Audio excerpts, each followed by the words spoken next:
All right, well, hi Paige. We're back for another last Monday marketing chat, and today we are going to talk about client expectations. Yes, and you can tell it's October because of Jill's awesome earrings there. Oh, there you go. Yeah, very timely, very I love timely. it. So, Yes. have you got any spooky stories to tell us of client Yes, I expectations gone do. wrong? But this time of year is always interesting for me, and it brings a lot of this stuff like back into light for me because normally throughout the year, I'm mostly doing newborn sessions, and so I have my everyday flow and the things that everybody goes through. And, like that can change a little bit depending on if somebody books super, super early in their pregnancy. Obviously, I need to touch base a little bit more versus somebody that, has already had their baby and we're booking them last minute. But this time of year, I also do those fall family photos, which I know most newborn photographers also do, unless they just don't do outdoor. But a lot of people like me do both. And so you get these new little fun things that pop into your world of like client expectations and like what do they need to know and when do they need to know it, and if you don't get the jump on it, when do they start harassing you for it? And I think that it was interesting. I was telling you the other day, but I'll tell everybody else, like, so we just had family photos taken for my family, and I booked her like in May, like for an October photo shoot. So I had booked her months and months ago. And at the time she's like, "Oh yeah, yeah, October 10th, whatever." And um, I said, "Great." She's a pet photographer, and I really wanted to have pets taken with our chickens. And so we had done photos with her before, but we'd gone to a foothills location here in Boise with our dog. And obviously, with chickens, like I'm not taking my 12 chickens to the foothills. She usually does like on location stuff. So I had sent her this email and said, "Could you come to our house and do these photos here?" She said, "Oh, yeah, no, that'd be so fun. I've never done a chicken photo shoot." Anyway, so she, a week or so before the photo shoot, I haven't heard anything from her. Like nothing. I haven't heard from her since May when I paid the photo shoot fee, and I paid it in full. Like I owe her nothing. Oh, wow. And she said, so I sent her this email and said, "Hey, is this still happening? Like, are we still doing photos next week?" And she wrote back and said, "Yeah, weren't you coming or weren't you going to meet me with a bunch of chickens or something?" And that's all her email said. It was like, "Yeah, lol, weren't you going to meet me in the foothills with some chickens?" And I was like, "Whoa, whoa, whoa. I am not bringing 12 chickens to the foothills. Like, that's not what we discussed at all." And I thought it was so funny because, like, the professionalness of this email, like Jill and I talk about professionalism and like what needs to be said and stuff in these emails. And it was like, LOL, like one liner, didn't even sign it, email back to me. So I quickly replied and said, "You were going to come to our house. Remember, does that still work? What time would you like to start?" Which also And suggests that there was and we got it all. it suggests there was no notes at her end about how this photo Well, shoot was we going to thought it go. all worked out, and like I kind of knew what time we were going to start because I'm a photographer. I know what time she's going to want to start for the lighting and everything.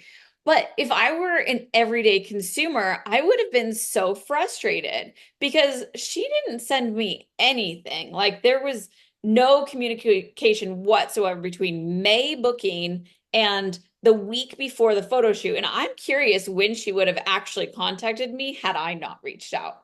Yeah. And then it was like the day of the photo shoot, she sent me like five different text messages, like about figuring things out. And I was like, all this stuff could have been done weeks ago, or And like if you, and sorry, I was just going to say, if you weren't a photographer yeah, and didn't know timing, like I think it's easy to forget that the client has things going on. They might need to figure out people to come home for the photo shoot. yeah, Where else are they in the day? What else is happening in their job or picking up kids? Or do they need to wash their yeah, chickens in advance? Like I don't know what prep you had to do for the chickens, but like we there's need to do it. more, there's a lot of things going on at their end. It's not just about what you need from them, but it's also what Yes. they need from you.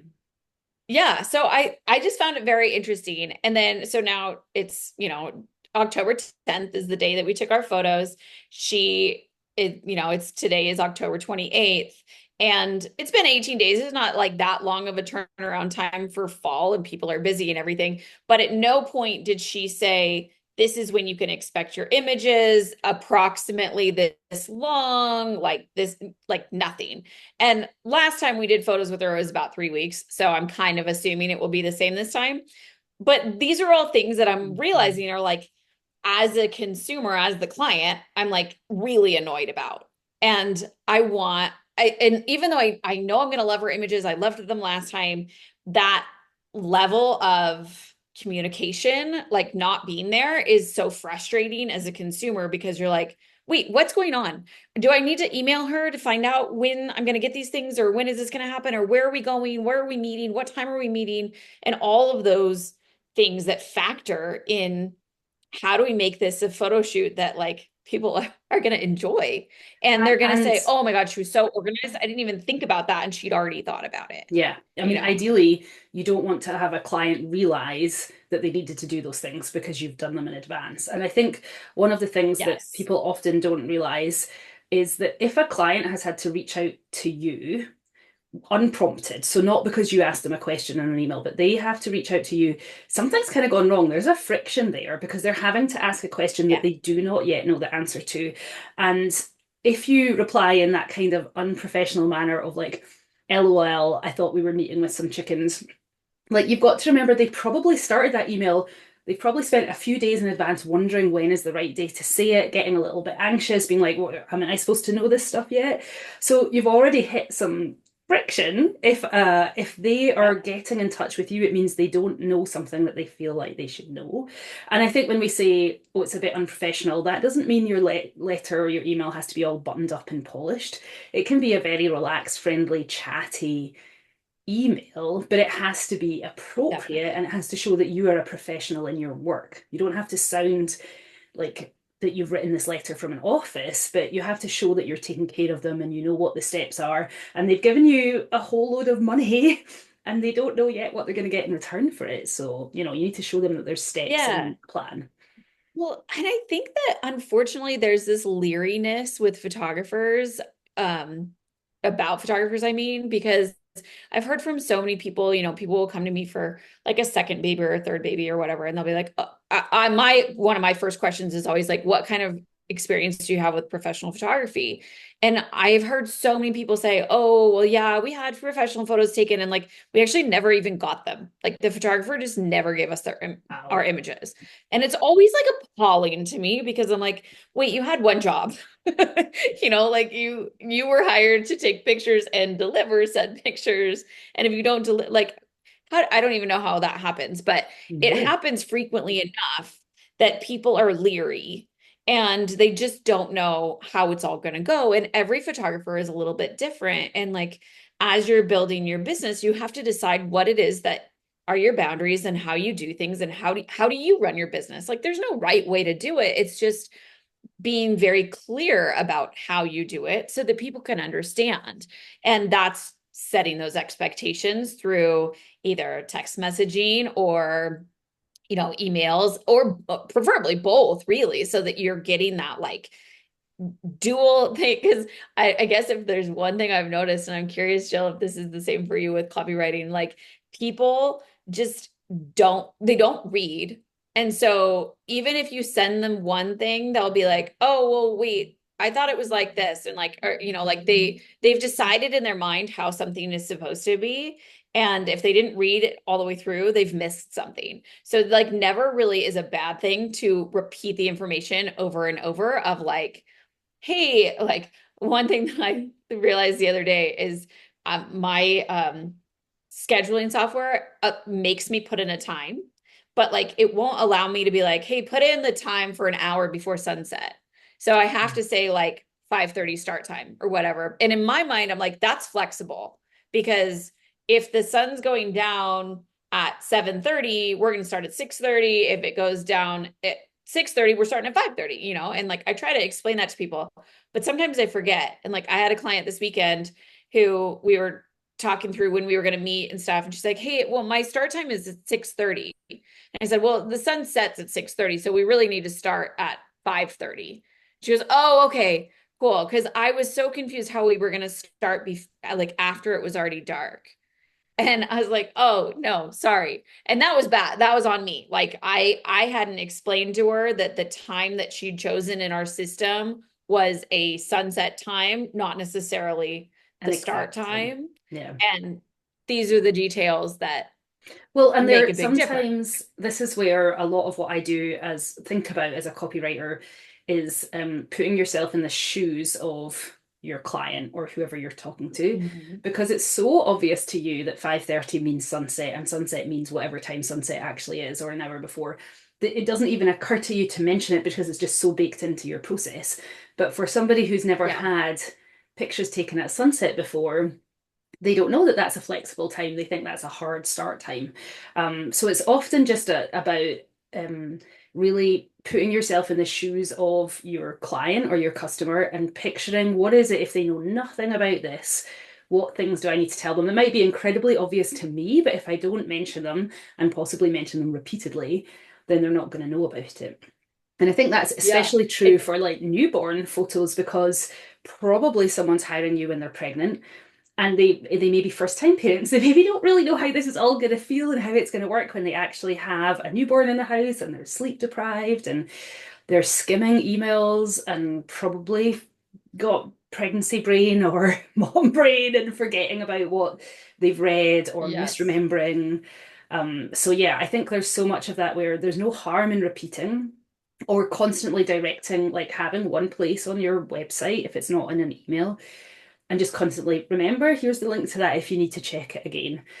Just a polite kind of reminder of what's going on. I don't think there's any harm in doing that, and the more the better. I would say Yeah. I had a situation a little while ago with someone who felt that they'd had a very bad miscommunication with a coach that was helping them on a phone call. Um, and it had been recorded, so they were so upset by the situation they didn't want to go back and re-listen to it. And so because I was kind of mediating the thing, I went and listened to the call recording, and almost nothing that the person remembered had actually happened. So they had been in a conversation live, and their memory of how that conversation went was completely not factually correct. And so I was able to pull that out Yeah. and give them kind of facts of what happened. But I think that just goes to show, even when you're fully engaged like this, sometimes you forget things, or sometimes something else that's happening in your life is causing you to be stressed or emotional, or something's going on and it influences how you feel as you get the email and your kid's in a disaster or Well, something's going yeah. on. And like I just wrote down on my piece of paper, cranky, because brand new moms are cranky Yeah, and they don't have enough that like physically, like what do they say? Like it's basically like you're drunk when you're that tired. Like you can't absorb information the yeah, same way. And so, like you're saying, like they might be so tired either from their pregnancy or from having a newborn baby that they actually can't absorb the information that you're giving them verbally or like on paper. And then they're cranky and then they get mad when it's not what they thought it was. And then they have this different, and you're like, whoa, wait, I didn't like, I told you, like, and you're, yeah. as a And then you're on the photographer, there's been defensive. so many times where I feel very defensive of like, no, I told you that. And Mhm. I explained that. And this is on you, but you can't That's say that to a client. that's So never going to go you have down to find a well. way to mediate that Yeah. without And I think getting that's another angry. thing to really bear in mind if you have a phone conversation at the beginning where you set something up or meet in person, is that there is zero harm and a lot of benefit in just sending an email that documents what you talked about. I do this with my clients on Yes. onboarding calls, and anytime we have a call, I send like a meeting summary of what we talked about, whose responsibility, like what tasks we decided were going to be done, and whose responsibility they were. And I think that Yeah. if you have something that you can show a client as a reminder, well, just so you remember, we talked about the fact that if you don't give me at least 24 hours notice of a no-show, unless it's a situation where your kid's very sick, then, you do not get a refund on your deposit. And if you just talked Yeah. about that in a conversation, they might not remember that's the case. And they certainly don't, there's nothing emotionally in their mind at this point where they want to remember that. So probably the story they're telling is that they don't need to return that money. But if you can say, oh, remember, and I put it, here's the email I sent with the reminder of that for you, just in case you need to read it again, then you have somewhere Yeah. to point Remember those to. studio policies? They're there Studio for a reason. policies. Yeah, exactly. But even if your studio policies are documented just in an email reminder, like if you've not reached the point of creating full studio policies, just reminding them in writing of the things that you agreed to in person or on the phone, then that can be so much better. Yeah, I mean, I think that that's the whole thing is it's communicating what you're expecting of them and that what they can expect of you. And one thing that I was thinking of as a good example is we used to have several associate photographers shooting for us when we had a wedding branch. We had more. Now I occasionally use one, but for the most part, it's me. But we had this one lady she had family photos taken with one of our associate photographers, and she called me about a week after their photo shoot and she was very upset. And the reason why she was upset was because our photographer had not told her that they were going to be going to a location that was uphill. And I was like, oh, okay. Like, it didn't seem like a big deal to me. I didn't even like think about it. I needed her to tell me more. Like, why are you so upset that you went up a hill? And she said that it was because no one had explained to her that they were going to be hiking and that she should bring other shoes, and that, she was a bigger woman and her husband was a bigger man, and that they couldn't physically do this easily, and that they were very upset that that expectation of the location was not what they thought. And looking back, I'm like, well, you should have expected to go up a hill if you wanted views of the city. Like, that was discussed. And so there was this disconnect between the photographer hearing, yeah, we want foothill views of the city in our photos, and explaining to the client, great, we can do that. Are you comfortable doing a little hike up a hill? And if we choose this location, we're going to have to hike. So maybe bring a second pair of shoes to switch into your heels when you get to the top of the hill. So like little things like that of like taking beyond the communication of, the timing of your photo shoot and everything like that, but also the logistics of the photo shoot in locations and everything, and making sure that um they they communicate any issues that they might have in advance, like the fact that this was, a couple that was not in very good shape with pregnancies and maternity photo shoots. I always ask, like, how are you feeling? Does anything hurt? Are you comfortable walking? Yeah. Like, can we go off the beaten path a little bit? I had an extended family shoot last week where there were great grandparents involved, and they told me that the grandparents had some mobility issues. And so I sent her a picture of like, this is where we will park and this is where we would walk to. Do you think that'll work? And she said yes. And then when we got there, we walked down to the location and she said, oh, there's no way grandma can come down here. And I said, oh, it's too far. It was flat, it was a flat little walk. And she goes, oh, there's no way. Well, come to find out, her grandma had a hip replacement last week, like a week ago, a week before the photo shoot, and could barely get out of the car, let alone walk 50 feet to this location. But that wasn't communicated to me. So then I couldn't communicate to them. But the one thing that I learned from this experience is like, I've always been pretty good about asking about mobility, but I need to be even more so. Tell me about your situation. Can you guys go for hikes? Can you move? Can you walk away from the Yeah. car? Well, Or and in is someone on situations, crutches? right? In situations like that, it's also keep me updated if things change, because like you could not have Yeah, known, and possibly that the person who booked the photo shoot didn't know that the great grandma was going to have a hip replacement the week before the photos. I'm assuming they didn't know that at the time. absolutely. But just a Well, and reminder like, to them, you need to know these things if you're, and because maybe you could have changed the location, you could have thought of something different. yeah. Well, and I was going to say, like, I mean, for photographers that might be listening to this that just do studio work, like, does your studio have stairs? Mine has Mhm. pretty steep stairs. And unfortunately, we're just not like, what is it, ADA compliant?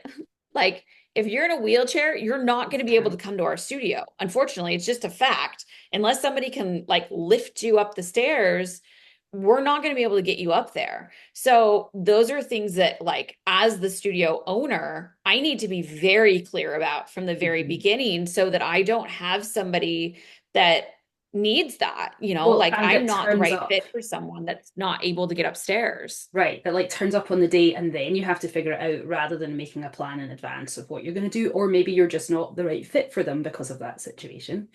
The Yeah. other thing that I was thinking about was that what this is adding every time there's a new layer of information, it's maybe add it to that general set of information studio policies, or here's things to think about, so that you have the bad experience once and then you kind of learn from it from the future, so that you add that into your list of questions to ask, or on a questionnaire or somewhere where you ask your clients for information. But the other thing that was occurring to me about this is that part of what this does is it reveals whether you have a repeatable process that you use. So the example of how long will the chicken photographer, but she's not just chickens, pet photographer take to give you your images, you're thinking it might be around 3 weeks, but she gave you no expectation of that. So, like, I probably would have been Yeah. anxious after about 6 days, to be honest. I'd be like, are my photos here? Because I don't really know what work is involved. I mean, I do from having talked to you, but nor like if I didn't know you so well, I wouldn't know what's Yeah. involved. So that expectation, if you don't provide that to somebody, they're not going to know. But then can you do you feel comfortable saying it will take 2 to 3 weeks? Like if some people you give them back in 2 days and some it takes you 6 weeks and some you forget about altogether, then maybe you have to put like a regular system in place so that you can actually tell people what they can expect of you for Well, delivery. and honestly, like I used to not have that in place. Now I have an email that goes out. So I was going to say, like, the other thing is like, what do you tell them at the end of your photo shoot and like the next steps? But like now I have an email that goes out as soon as they order from me, they get a what to expect email about like the ordering process.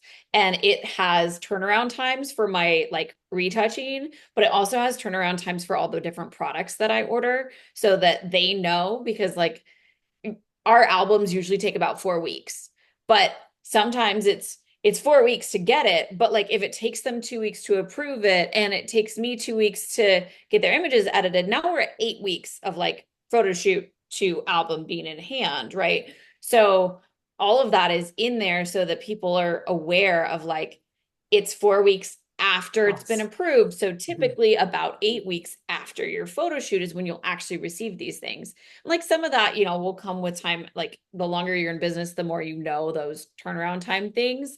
But I got better at sticking to my turnaround times once I established them. Yes, Like yeah, when because then I you're held when to I them. decided, okay, I really want, like I feel the pressure from my clients at 2 weeks. If I Mhm. go beyond 2 weeks, they're like, hey, where are my images? Yeah. Hey, how long do you think it's going to be? Like there's something about that 2 week mark that seems a little bit And like, especially for oh, it's been a while. newborns, I would imagine, because two And weeks bring, is yeah. those babies will have changed a lot probably from the even Yeah. in the 2 weeks in between. So I can kind of imagine Well, why. do you remember like with your first baby, like that 1 month old, you're like, oh my God, it's already been a month. Like Mhm. something about hitting 1 month old was like felt like the baby was so old already and they weren't a newborn anymore, which they definitely are at 1 month. But when you're a first time mom, it feels like Yeah, 1 month is a major it's a big milestone. So if you do milestone. their photo shoot at 2 weeks and then it's been 2 weeks, we're at that month mark and they're going, whoa, my baby's getting so old.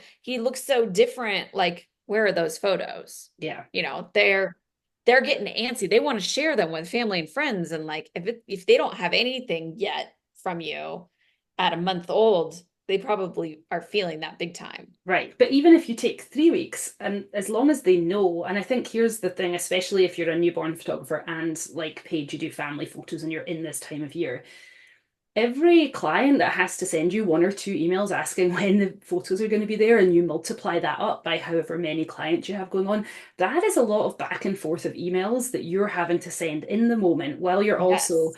setting up for your evening photo shoot, doing all the other things you're maybe doing in your house, whatever else is happening because it's Halloween and it's going into Thanksgiving and birthdays and all the things. So if you can set something up in advance so that those emails are going out automatically, They are giving the client an expectation so they don't chase you. Now, some will always still chase. You can't stop certain clients still Yeah. asking. But if you've set Well, that and some people are just expectation, lazy. They don't look for that stuff that you've already sent them. They just send you the email saying, "Hey, what's your studio address?" It's like it's all over our website. Google it. Like, what do you want? also having edited all these emails that you send, because that's what we use, like Paige's emails are the base that we use for all the email workflows that we sell. Like, I have seen how many times I've had to type address because I have to take out your address and change it to studio address or my address or our address. Yeah. It's in there so many times. I was just working on this yesterday. It's in there so many times. Yes.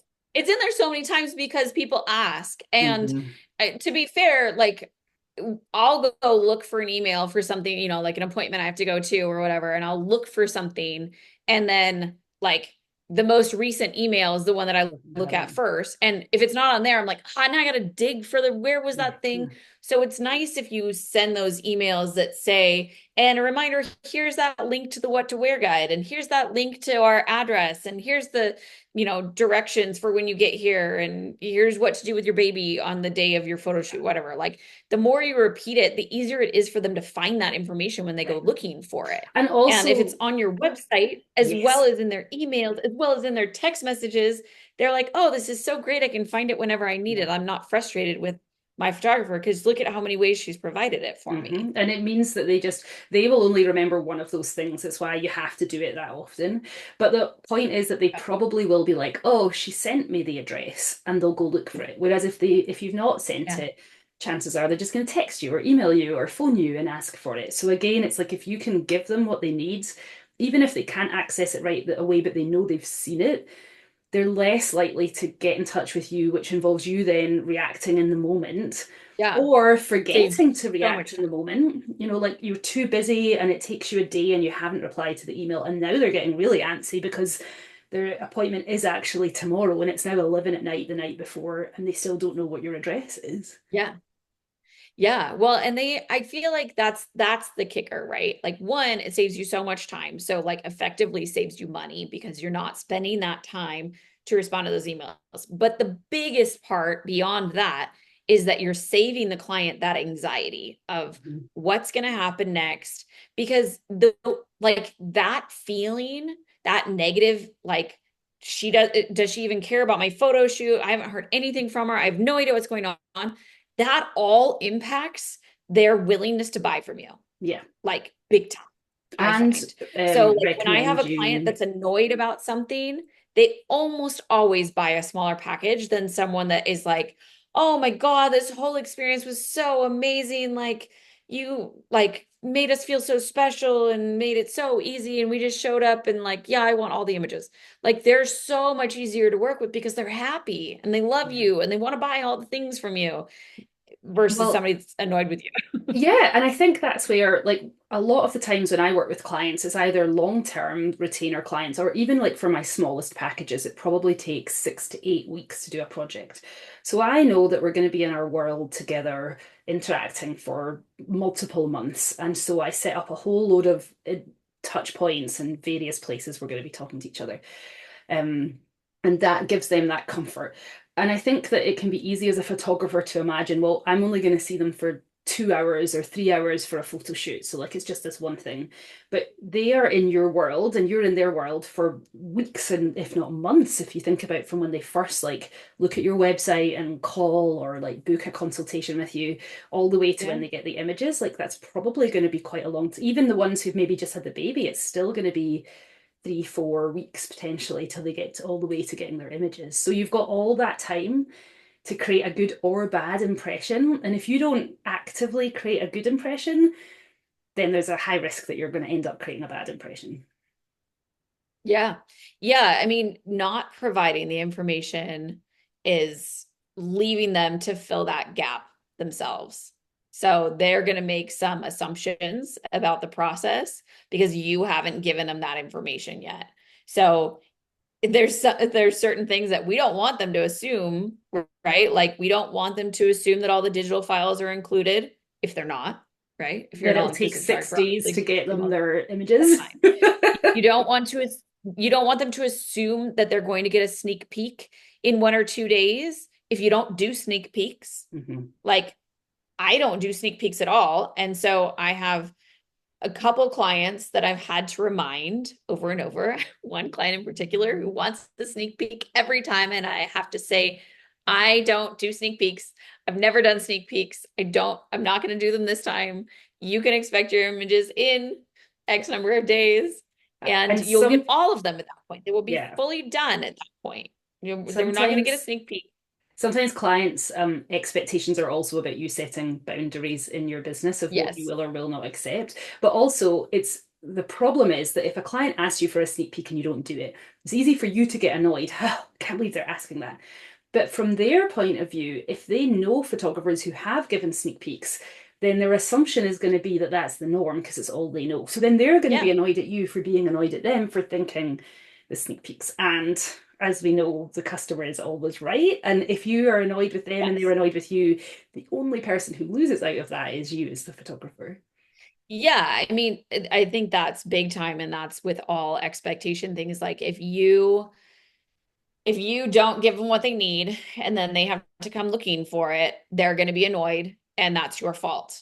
Like you screwed up somehow and didn't give them what they needed in, and you have to just be okay with that, even when it's really just like you're like, it's not my fault, and it can feel like that a lot. You have to make it right for them somehow.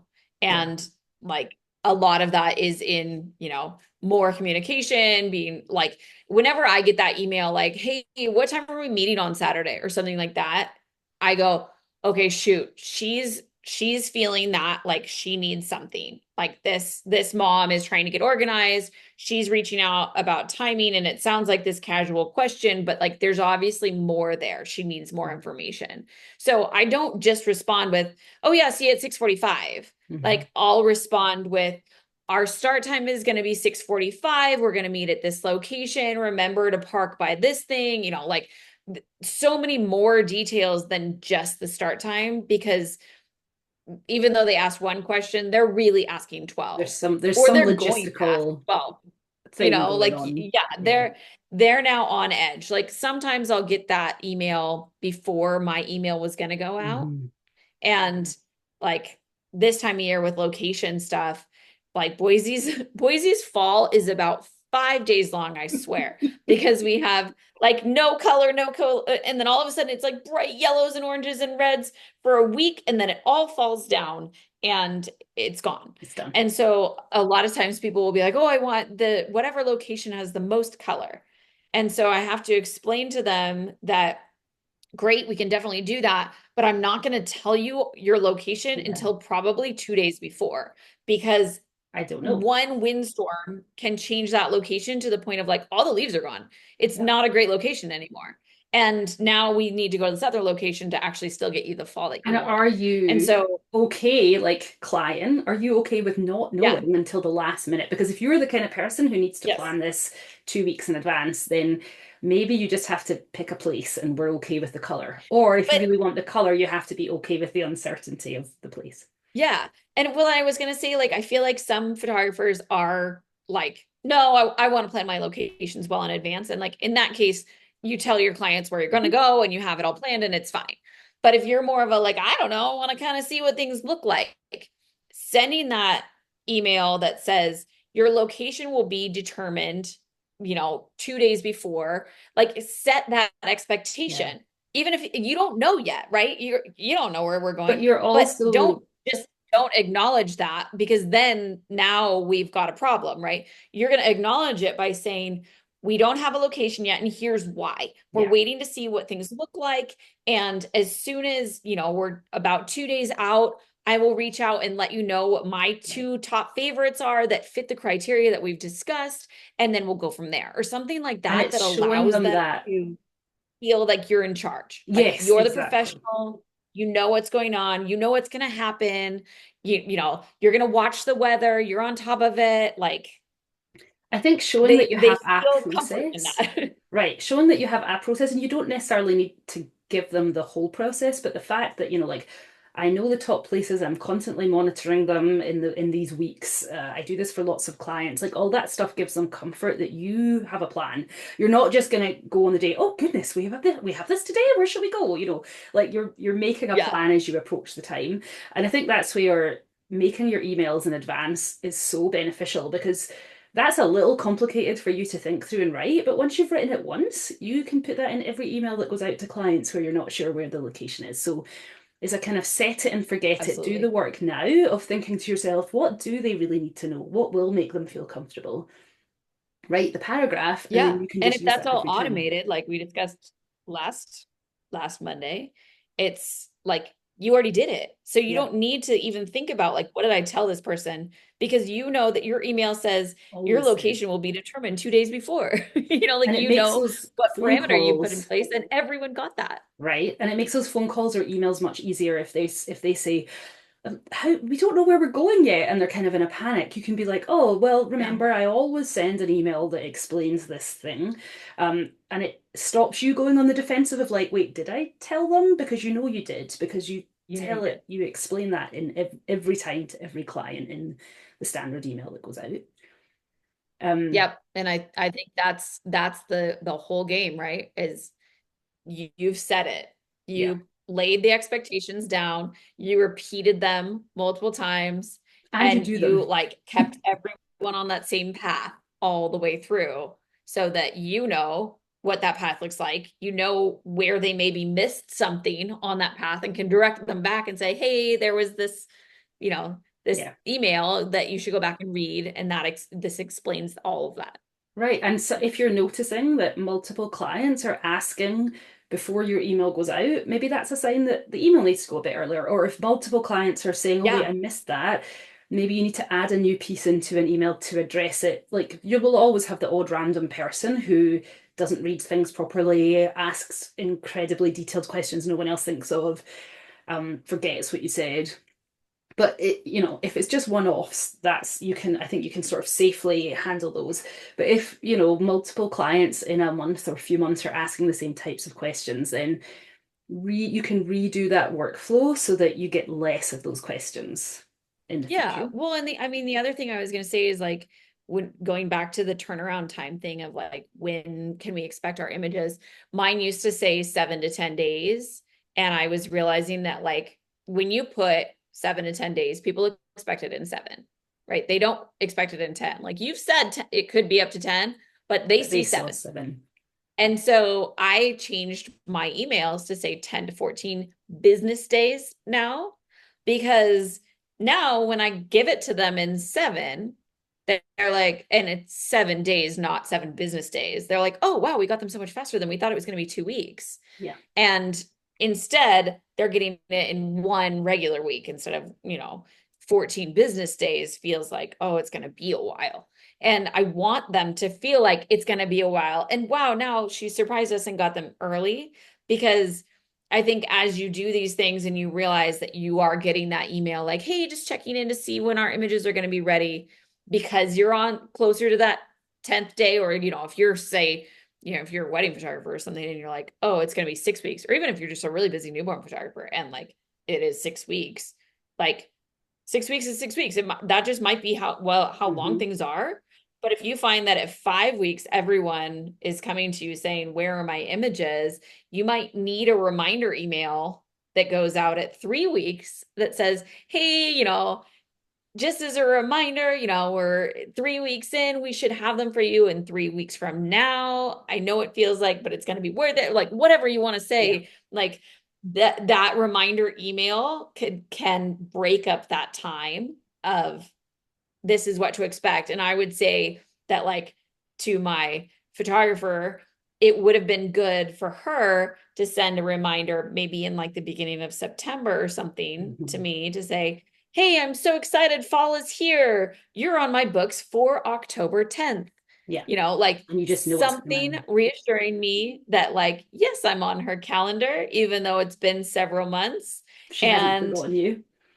she hasn't forgotten. And, Well, and I anyway, think so if you're not used to using email workflows like this, where we set them in advance, what you maybe aren't realizing is that we say, like, it sounds like we're saying we'll send it in advance so you don't get one from them to reply to. But when you set these up, you are putting all these into your system and loading them, and you don't actually send them to each client. So it's just automatically going out. So if you set a reminder, it means you don't have to deal with an email that was coming in because you didn't even know that Right. email went. It just automatically went to them. You don't know about it, but it stops them sending you an email that you have to reply to. And if they're sending any kind of like unexpected emails, you're then on a different timeline where really you have to reply relatively quickly because they don't know what's happening and they're like looking for an answer. But you might be on vacation, it might be a long weekend, you might be doing something with your kids. You might not like to look at your emails during the day because you're trying to keep like business and work separation. So if you're getting unexpected emails from them, there's really a pressure to like get back to them and reply to that on their time rather than on your time. And yeah, if it's a busy Yeah. season like this, you're not always able to do it. No, and that's where you get holes in your system is like that's when you have one client that had an amazing experience and one client that had a bad experience because you forgot to send that email to one person or you just didn't like have that email to send that like needed to go out or whatever, that's the biggest difference between a happy client and someone that's just like, I mean, it was fine, the images are good, but it wasn't a good experience. Yeah. Like I didn't love working with her. I don't have, like she's not my go-to photographer. And Yeah. obviously like we want them to be like, oh my gosh, she was amazing. I need to go back to her for all my babies and send all my friends to her. And like, you want Everything was them perfect. to, like, everything was amazing. She had everything sorted out and like know exactly what they're doing. Like, especially when you're at those higher price points, you want them to feel like it was worth it. Like they valued the whole experience. And that's all of this hand holding So I that have we're just doing thought of throughout. a perfect example of this that you texted me. Well, you texted a group of friends that I'm in, where someone said, "We need a new house cleaner. Can anyone recommend someone?" And Oh, Paige replied and said, "Well, I have a cleaner, but I don't think you'd like the recommendation." So it's obviously a house cleaner where you're like, it's easier to keep using them than not. But there are parts about the process where you would not, the not coming at the same time, different things that go on, you would not yeah. recommend them to somebody, right? So there's a difference between saying this was an okay experience Yes. and Talk you about you should terrible definitely go. communication. My housekeeper is a terrible communicator. I do not get a reminder email that she's coming. She's never at the same time. Right, but those are the The things that make experience is you not there. it makes you continue to use her because it's easier than not. But you're not suggesting to your No. friends that this is the best person and they absolutely should use them. Like you're at the point where you're Yeah. like, I actively don't want to give this name to you because I'm not sure that you would like this. So I think we Yes. forget that it's so much easier to get clients through word of mouth like that, and then also just to be generally, even if you're even if someone is having a newborn and they tell their friends who are not pregnant at that point, I had this amazing experience. Like, especially in smaller communities like this in Boise, your name is just kind of constantly being referred to that way. And eventually somebody is pregnant, they're like, I feel like I've heard about Glean and Co. Or they see your website, they're like, oh yes, I know someone who went there. Um, these can be long build-ups to word of mouth being part of that. I know who this is, and I've heard this is a good photographer that people love to use, and that can make a big difference. Yeah. Yeah. I think at the end of the day, you just want people to feel like they know what's happening. And that can be done really quickly and really easily with a system in place. Like it doesn't, I think a lot of this stuff people think, well, then you must have this like elaborate thing with like billions of emails and messages and like, yeah, there's a lot, but like a lot of it is like just repetition and like the timing of it all and like just having that in place that Yeah. like A once it's in place, constant, it's done. Like you don't and have to do it again because it's so it's a lot of built. the emails are not long, but it's kind of a constant drip, which a client needs because they Yeah. want that constant reassurance So like for the pet photographer, maybe they would have just been in your inbox once a month being like, "Oh, it's busy in the summer. Hope you're doing well. Looking forward to seeing you in Yeah. October." And then another one being like, "So we're coming to you. Let me know if you need any, I don't know what pet photographers would do with chickens, Well, but like they might ask I you a mean, question I about was it." gonna say like from like I mean, because we've written all these emails, but like some of them are about the photo shoot itself and like timing and logistics and all that. But some of it's like, here's some things to think about when you have a new baby and you're having photos taken, Yeah. or like like What you're gonna what to wear. expect for like what to do with your images once they've been taken. What are like more like informative Mhm. content sort of emails like that would be similar to like a blog that is not necessarily a touch point about their actual photo shoot, but Yeah. it just like helps them understand your world a little bit more, helps them through the process a little bit more, like figure out what to wear, figure out what to do with their images or whatever it happens to be that helps them along. But it also is a reminder of like, hey, we're here. Yeah, you're on our books. We Yes, haven't we're excited for forgotten. you. We know you're coming. And like And that's reminding them saying that like we got you. like saying we're excited to see you, we're looking forward to the date. I feel like those little things add that kind of just so that they feel seen and wanted, and it's a personal experience and not just a transactional, here's some photos, here's some money. They're like actually like we're looking forward to Yeah. seeing you and how's the pregnancy going and things like that. I think one I of the think other that's big too. things, Yeah. If you can say something about them personally and add just a little like, hey, how are you feeling? How's, Annabelle getting along with her new baby brother on the way or something that like makes them feel like, oh, you remember who they are yeah, and that their pregnancy is special and different, like you deal with pregnant women all day long as a newborn photographer, but like this is a special moment in their life. yeah, This is it's big for huge. them. And so they need to feel that from you of that you're important, that you're not just another paycheck, that your baby matters and stands out in some way and that you remember the details of them. Yeah, definitely. And I think one of the other things that occurred to me as we were talking about this was if you're a newborn photographer and you like the sound of this, but you're kind of overwhelmed because you don't have a repeatable process to document, um, part of what we do, like the email workflows that we wrote, so we have whole sets of these that cover every email you need from first contact from someone all the way to asking for referrals and Google reviews and things like that. But they're all based on Paige's system. And then Yeah. variations depending on how you sell, but they're all based on how a working photographer actually uses them.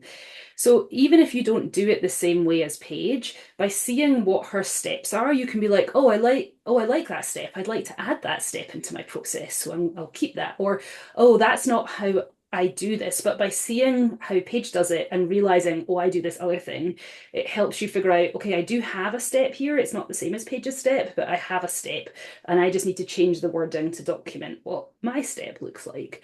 So it can Well, really and help you like fill in the blanks of like what is a repeatable process that would work for you to run your business well. I like the other thing that I was going to mention too is that because all of ours are based off the way that you sell, like whether you're an in-person sales photographer or a online hybrid like web gallery sales or you are an all-inclusive photographer, that process changes so much because of that sales process that like that's a lot of the workflow part of it is like if you're in-person sales, like you have different things that you need to think about than if you're doing all-inclusive gallery. And that those emails reflect that. So that's why it's so important to figure out what your correct voice is in the sales style, because that helps with that process. So that when you get that email template, if like if you were an all-inclusive photographer and you bought a template set for an in-person photographer, you'd be like, wait, I don't need most of these emails. It doesn't even make sense for my process. And you'd be spending all this time going through trying to make it work for your process. Like a lot of email templates that are out there, like depending, if you don't fit that model, it doesn't fit. And then you have to rewrite the whole thing. It Yeah. doesn't make any sense. It doesn't save you any time. But Well, the way that ours are built around that sales style, and then of course around like your personality and like how you want to talk to your clients, but the sales style is so important in that workflow process of oh, I like, think it's how do we make sure that? it's most of the way there. It's obviously not going to be, we don't know exactly what your business is like, but if you fit one of those sales styles, which if you don't, I really want to hear about it because Yeah, I'd yeah, like to that would know be if there's useful to anything know. else out there that's totally different. If it I doesn't, don't think there is, it but would I be would love to hear interesting about to it know. if Well, you and are. even because yesterday I was comparing like one set of templates that we're writing with the in-person sales ones, and I was noticing how there's so much about how you sell in person that goes into the emails from the very first ones. So it's not as if, oh, when you start talking to someone and maybe you're going to book with them, every email is the same up to the point where you offer ordering. Like the way that you Yeah. sell in person is infused from the very first emails through the in-person set. And then also that is not included in the online ones. And there's different considerations that are put in there. So that's Yes. where instead of it kind of having to be retrofitted in after, we've written them based on the fact that someone uses these to work in that style. And that's how they sell from the very beginning to the very end. Well, and that's the expectation. Like you're setting those expectations from the very first email you sent when they're still a lead, all the way through until they're booked, and then all the way through until the end of their photo shoot, and all the way through until their product is ordered or their gallery is delivered. Like you've set those expectations the entire way through so they know exactly what's coming, no matter how you sell. Yeah, yeah, absolutely. Yeah. Um, well, I think this probably covers all of our client expectations. Is there anything you think we've missed? No, I don't think so. I think that's Thank you every, I very mean, there's much. so much. We could keep going We forever, could go but I forever. think that that's the bulk of the expectation stuff. But yeah, I think that probably covers it for this month. I do not remember what we're talking about next month. Do you have any I memory of don't it? know. I can't remember either, but we'll It'll be we'll a be back in surprise. everybody's inboxes, right? With next month. We will let you know. I think we're Um, talking about actually, I know, I think next month we're talking about the photography things that you can purchase that actually make a difference for your business oh, because that's right. we'll be right around Black Black Friday. Friday. Yeah, that's true. Yes. So yeah, I'm if you're waiting for Black Friday to buy a new camera this I was year. just gonna So, say, what equipment are you looking for? New camera? I have a new lens that I want for my boys' gymnastics. I don't really need it, but I kind of want it. And I need a new camera body. So I'm going to be watching to see if I'm going to buy it regardless, but maybe it'll go a couple $100 off for Black Friday would be lovely. So I'm going to keep an eye out Yeah. for it. Fingers crossed. But we'll be talking about things like cameras and technical stuff that Paige knows about, but also maybe some other things that you use in an online business, Yep. subscriptions that we use, and those kind of SaaS models or things that we use just to make it easier to run our businesses from our laptops. So talk about all Yeah. that. All right. We'll see you then. Excellent. Okay. Bye.